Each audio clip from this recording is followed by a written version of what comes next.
চলো আজকে না হয় বিরিয়ানি খেয়েই ডায়েট করি। হ্যাঁ, আজকে আমি বিরিয়ানি খেয়েই ডায়েট করব।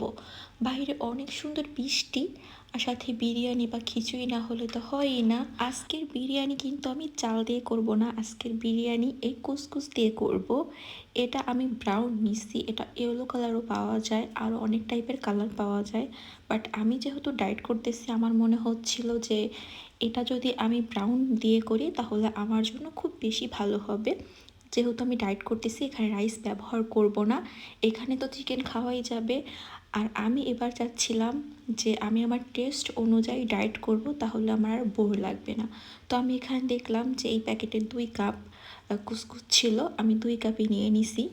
আমি যেহেতু অনেক বেশি ব্যস্ত থাকি, আমি চাচ্ছিলাম যাতে এই খাবারটা আমি 3 থেকে 4 দিন খুব ভালোভাবে খেতে পারি। আর আমার বিরিয়ানি এমনিতেও খুব বেশি পছন্দ। আমি কুসকুসটাকে ভিজিয়ে রাখলাম, এটাকে একটু পানি দিয়ে ধুয়ে তারপরে ভিজিয়ে রাখবো। এটা কিন্তু তারপরে অনেকটাই ফুলে যাবে। তোমরা এটা না ভিজিয়েও একদম সরাসরি রান্না করতে পারো। আমি একটু ভিজিয়ে রাখছি যাতে তাড়াতাড়ি রান্নাটা হয়ে যায়। তো এবার হলো রান্না করার পালা। আমি একটা প্যানের মধ্যে 1 কাপ পেঁয়াজ আর 1/4 কাপ অলিভ অয়েল দিয়ে দিলাম, বেশি তেল দেওয়া যাবে না। আর এখানে অলিভ অয়েল অথবা বাটার ইউজ করতে হবে, যেহেতু ডায়েট করব এজন্য আমি তোমাদের আগে থেকেই বলে দিলাম। পেঁয়াজ যখন লাল লাল হয়ে যাবে দিয়ে দিলাম এর মধ্যে 1 কাপ পানি। আর আমি যেহেতু মরিচ পছন্দ করি, এখানে দিয়ে দিলাম 1 চামচ মরিচের গুঁড়ো। এখানে আমি 1 চামচ বিরিয়ানির মশলা ইউজ করছি আর 1/2 চামচ গরম মশলার গুঁড়ো ইউজ করলাম। তারপরে দিয়ে দিলাম আদা রসুন বাটা। তারপরে 1 চামচের মতো কেচাপ, এটা দেওয়ার কারণে টেস্টটা ব্যালেন্সে থাকবে। আর আমি এখানে একটু বেশি করে ইয়োগার্ট দিব, প্লেন ইয়োগার্ট।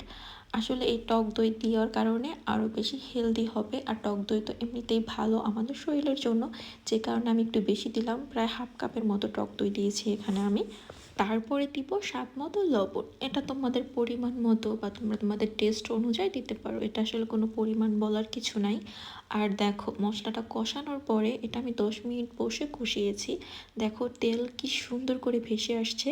এরপরে দিয়ে দিব চিকেন, এটা হচ্ছে লেগের নিচের সাইড, দিয়ে দিলাম 4টা।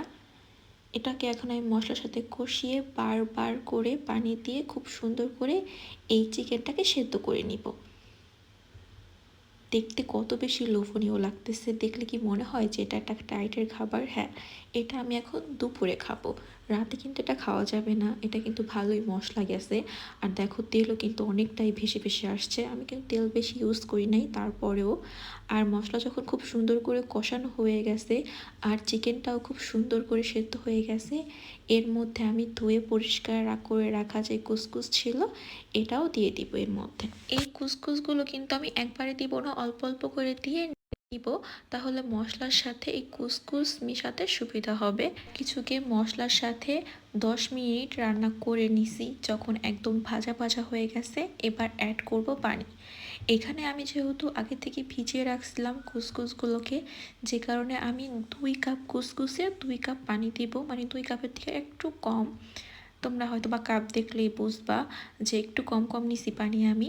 যেই সব আপু ভাইয়ারা বিদেশে থাকো তাদের হাতের কাছে তো অ্যাভেলেবেল এই কুসকুস। আর তোমরা যারা বাংলাদেশে আসো তোমরা কিন্তু যে কোনো বড় সুপার শপ, মুদির দোকানে পেয়ে যেতে পারো, একটু খোঁজ নিয়ে দেখতে পারো। পানি দেওয়ার পরে আমি দিয়ে দিলাম ঘি 1/2 চামচ। এরপরে দিয়ে দিব গোলাপ জল আর কেওড়া জল, এই দুইটা দিলে আসলে বিরিয়ানির ফ্লেভার চলে আসে। আর আমি এখানে একদম কুচানো গাজর দিলাম, একটু সবজি খাওয়া হবে আর দেখতেও ভালো লাগবে, এটা একদমই অপশনাল, তোমরা চাইলে দিতে পারো আর না দিলে তো নাই। আমার কাছে ভালো লাগছে যে কারণে আমি দিলাম। আমি টেস্ট করে দেখলাম লবণ একটু কম হয়েছে, যে কারণে আমি আবার লবণ অ্যাড করছি। তোমরা চাইলে টেস্ট করে দেখতে পারো এই পর্যায়ে যে সব ঠিকঠাক আছে কিনা। তারপরে 15 মিনিট পর রান্না একদমই কমপ্লিট। দেখে কি মনে হচ্ছে যে এটা বিরিয়ানি? হ্যাঁ, বিরিয়ানিতে তো বেরেস্তা না দিলে হবেই না, আমি উপর থেকে একটু বেরেস্তা দিয়ে দিলাম, দেখতেও সুন্দর লাগবে। আর বেরেস্তা একটু দাঁতের নিচে পড়লে ভালো লাগে খেতে।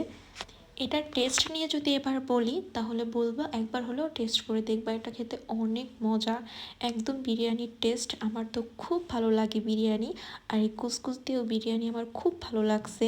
তোমাদের কাছে কেমন লাগলো এটা অবশ্যই তোমরা জানাবে। এমন রেসিপি যদি আরও চাও তাহলে কমেন্ট করে অবশ্যই জানাবে। আল্লাহ হাফেজ।